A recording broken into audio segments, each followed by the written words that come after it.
Buenas tardes, doctor. Buenas tardes, doctor. ¿Cómo se llama? Tu campo clínico. Muy bien, doctor. Muy bien, Gracias. doctor. Bien, doctor. Muy Había bien, mucha ¿no? epilepsia. Muy bien. ¿Mucha epilepsia? Ah, bueno. Qué bueno, entonces ya vienen con todo. Pero una disculpa por el día de ayer. Tuve una cirugía de urgencia. Y pues el día de hoy ya no me fue posible llegar a mi casa. Estoy en un café, entonces van a escuchar algo de ruido. Y pues como tampoco traje los audífonos, pues estoy aquí al aire libre. Entonces, tengo entendido que la última clase nos quedamos en epilepsia, ¿verdad? ¿Alguien se acuerda hasta dónde vimos? Creo que apenas estábamos terminando los tipos de epilepsia. Estábamos terminando, ¿perdón? Los tipos de epilepsia. Ah, ok. Bueno, entonces, recordatorio rápido. Pues todo lo que vimos, pues, que van a seguir todavía las clases de neuroanatomía, pues todo lo que vimos pues tiene un porqué. Y evidentemente, conforme vayan pasando las clases, ustedes van a ir entendiendo por qué es tan importante la neuroanatomía, para que ustedes sepan buena neurología, ¿sí? Entonces, vimos que en 1909 se creó la Liga Internacional en contra de la Epilepsia y que hasta 2017 es que hicieron pues una clasificación, la última clasificación que tenemos y que es la que nosotros vamos a conocer y abarcar, ¿sí? También vimos que la definición de esta liga, ellos definen que es una crisis epiléptica, es muy diferente de epilepsia, ¿sí? Crisis epiléptica, pues, es el evento, como su nombre lo dice, es el evento de tener pues, una convulsión, por así decirlo, cual lo definen ellos como conjunto de signos y síntomas transitorios derivados de una descarga neuronal excesiva sincrónica y propagada, lo cual es anormal en el cerebro, ¿sí? Y epilepsia, pues es una enfermedad que predispone a tener crisis epilépticas de los diferentes tipos, ¿sí? Síndrome epiléptico, pues vimos que es el conjunto de signos y síntomas que van a acompañar a una epilepsia y que van a definir tanto su pronóstico, su tratamiento, su edad de presentación y otras características clínicas como tal del síndrome, ¿sí? Ya que los veamos, pues los van a entender un poquito más. También vimos que las diferencias, ¿no? Entre una crisis epiléptica y otras crisis que no, u otros eventos neurológicos que no tienen como tal la definición de una crisis epiléptica. Aquí vamos a ver que para que una crisis epiléptica se defina como tal, debemos de tener una clínica definitoria de la crisis, un electroencefalograma que identifique a esa crisis epiléptica y que siempre, siempre, siempre sea originada en la corteza cerebral, a excepción de una crisis que es las crisis de ausencia. Estas se van a generar a nivel subcortical, específicamente pues en el tálamo, ¿sí? Es la única crisis que no se va a originar en la corteza cerebral, se va a originar subcortical, ¿sí? A excepción de esa, todas las demás crisis se van a originar en la corteza cerebral. ¿Por qué? Ahorita que veamos la fisiopatología, vamos a ver que para que se origine una crisis, pues se tiene que realizar un potencial de acción paroxístico que va a estar aumentado tanto en su intensidad y en su propagación, ¿sí? Entonces, ¿dónde se origina el potencial de acción? Pues en las neuronas. ¿Dónde están las neuronas? Pues en la corteza cerebral. Entonces, por eso es que todas las crisis, a excepción de las crisis de ausencia, se van a originar en la corteza, ¿sí? Bueno, ¿cómo es la clínica de una crisis epiléptica? Generalmente apunta a un lado del cerebro. Si tenemos crisis motoras, pues va a haber ganancia de función motora.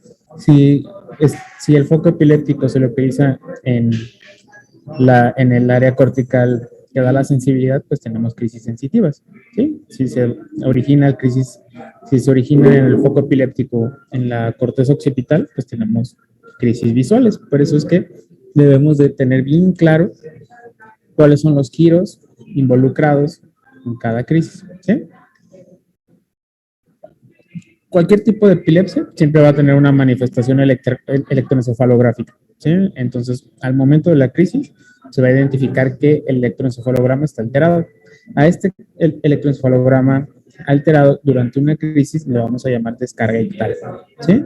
Esta descarga ictal, pues fisiopatológicamente la vamos a definir como una descarga neuronal, neuronas que están funcionando de más, sincronizadas, y que esta sincronización de ese grupo de neuronas, supongamos que son, no sé, por decir algo, unas 100, 200 neuronas, van a tener la capacidad de excitar a las demás neuronas a su alrededor y generar una crisis epiléptica, ¿sí?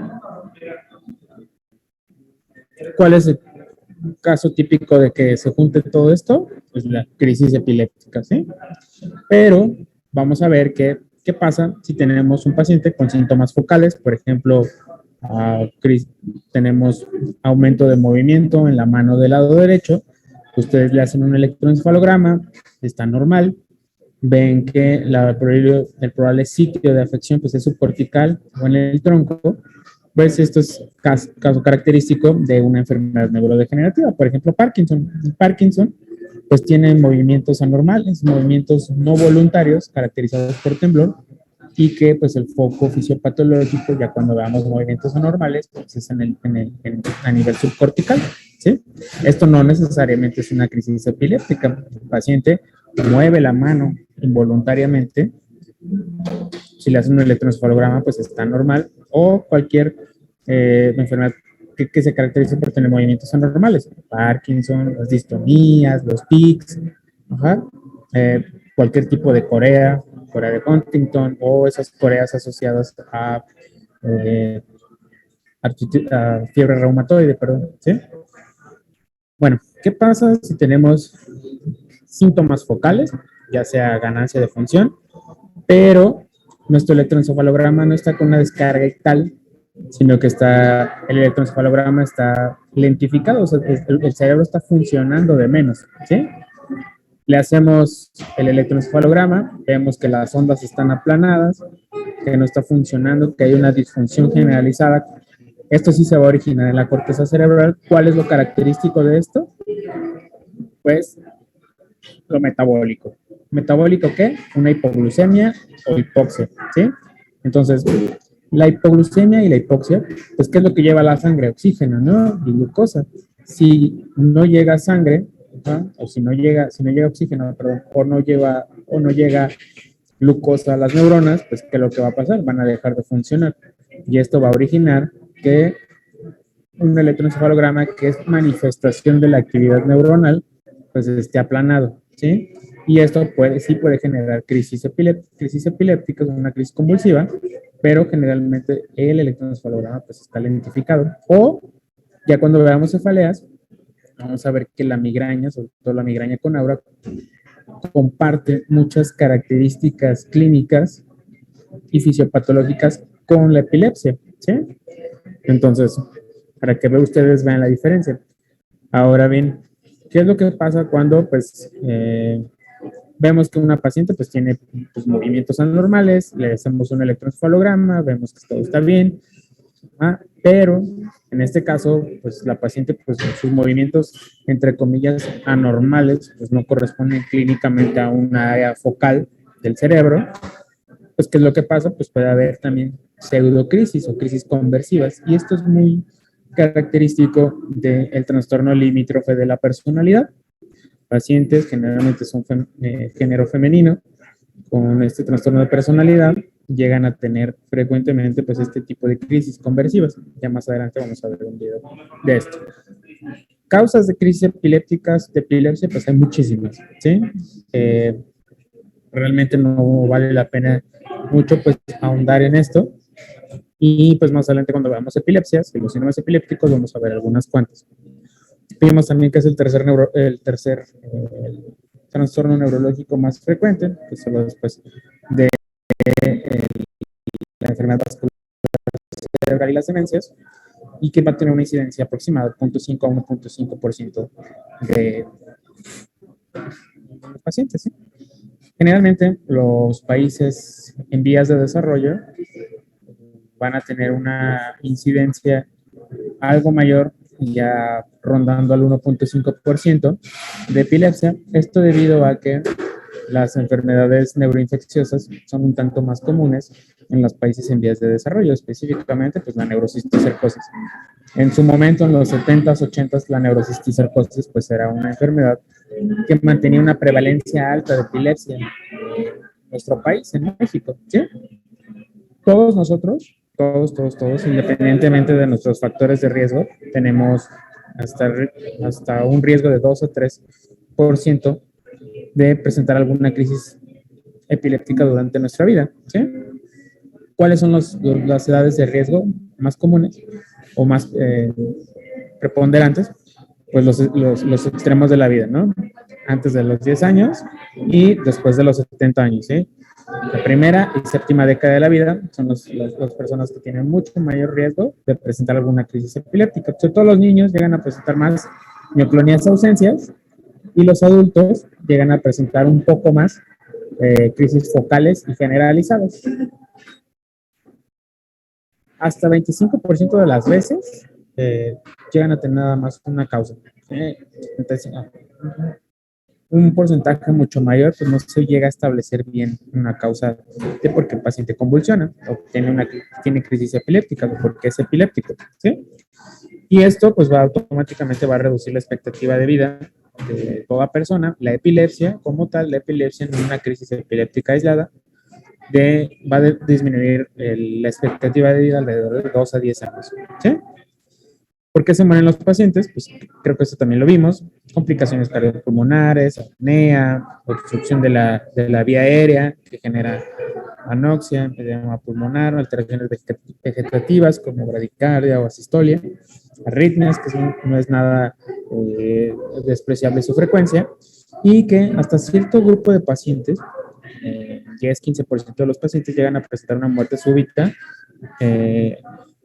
durante una crisis epiléptica, ¿sí? Es mucho más frecuente que esto se llegue a presentar en las crisis tónico-clónico generalizadas.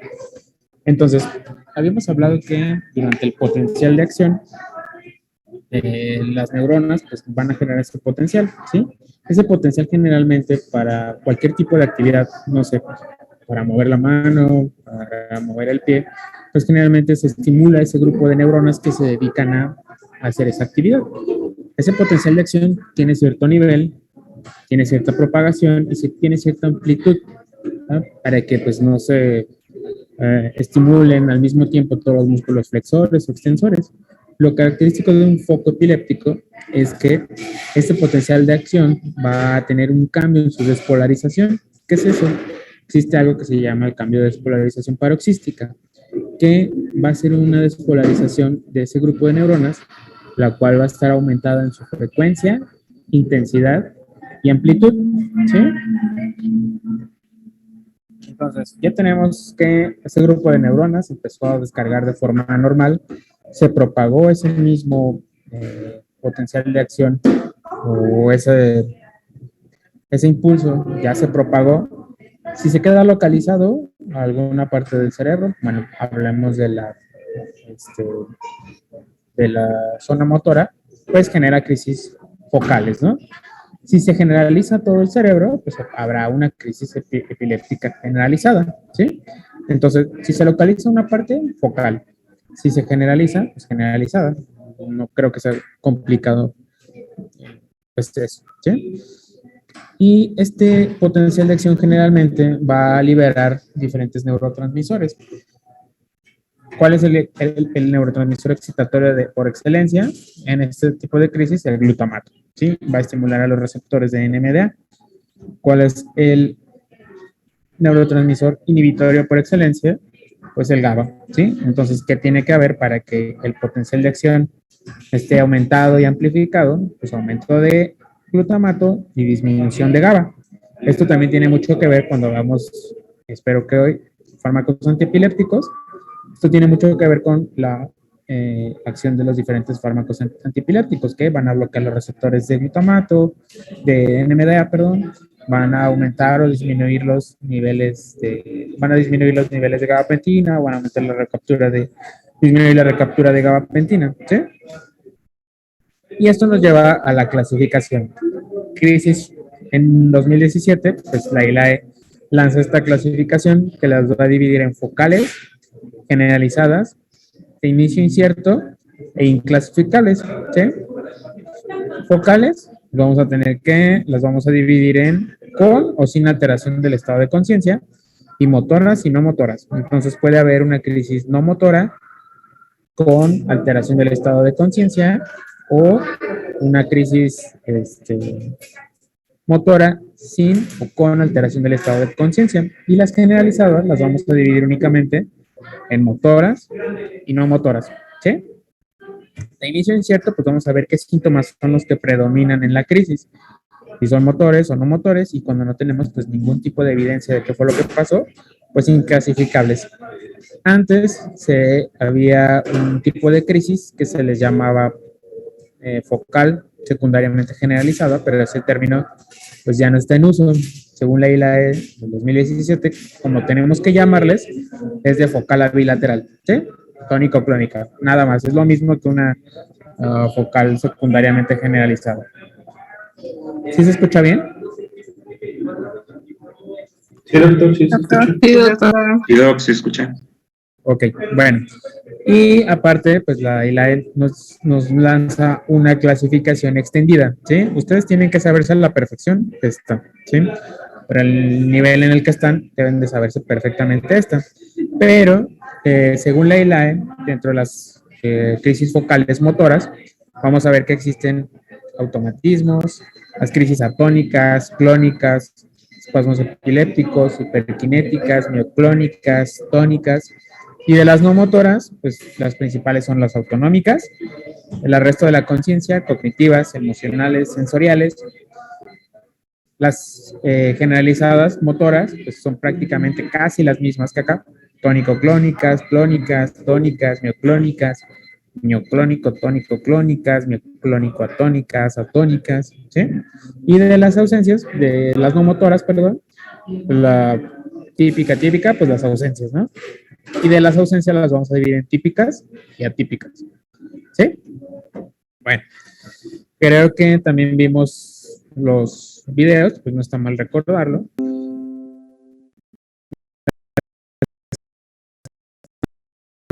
Aumento del tono muscular, ¿sí? Entonces, este es un paciente, un niño que está teniendo, aquí vemos el video electroencefalograma, la mayoría de los videos que vamos a ver son video electroencefalogramas donde vemos el momento de la crisis y el electroencefalograma durante la crisis. En las crisis tónicas, pues si son generalizadas, pues acuérdense que hay una manifestación en el electroencefalograma de forma bilateral, generalmente es en las 4 extremidades, en las generalizadas.